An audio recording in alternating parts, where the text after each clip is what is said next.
እንግዲህ እንደሚታወቀው ዜና ምንጮቻችን እንዳደረሱን ከሆነ ቅማምዬ ከአማቷ ጋር ወክ እየበላች ባለችበት ሰዓት በባሏ ካሜራ ቁጥጥር ስር ውላለች። እሱም ገልመጥ ባለችበት ዞር ባለችበት ሰዓት አንቺን ማንንም ማይተካሽ በዚህ ምድር ላይ ሲል ገለጣ አድርጎላታል ሲል ገልጧታል።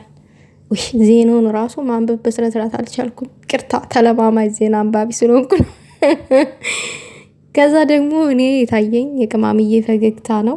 እሙሽዬ ደግሞ በግርምታ ሲመለከቱ ነበረ። እንዴ እየቀረጠን ነበረ እንዴ ልጄ ምን እያደረገ ነበር ምናምን ብለው እንደዛ ገጫቸውን ይዘው ተገርመው ነበረ።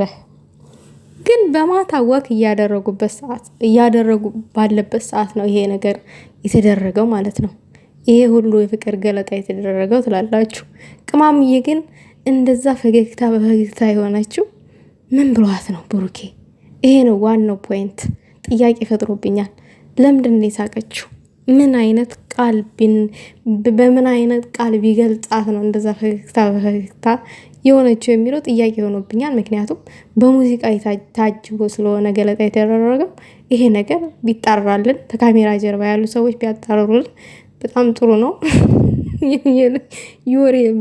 የወሬ ሱሳችንን ይቀንስልናል፣ የልብ ምታችንም ያርፍልናል ስትል ተወዲሁ ቃልዬ ገለጣ አድርጋለች፣ መልክቷን አስተላልፋለች። እኔ ግን አንብቤ ዜናው የሚጠፋብኝስ ነገር።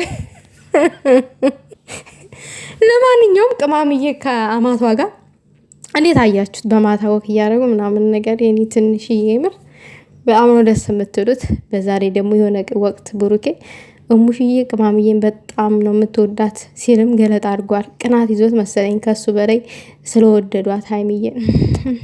አይዞ እንግዲህ ብሩኬ ቻለው፣ ምንም ማድረግ አይቻልም። ያጋጥማል። ገና ቅማምዬ ስትወልድ ራሱ ከአንተ በላይ ነው የምትወዳቸው የሚወዷት ማለት ነው።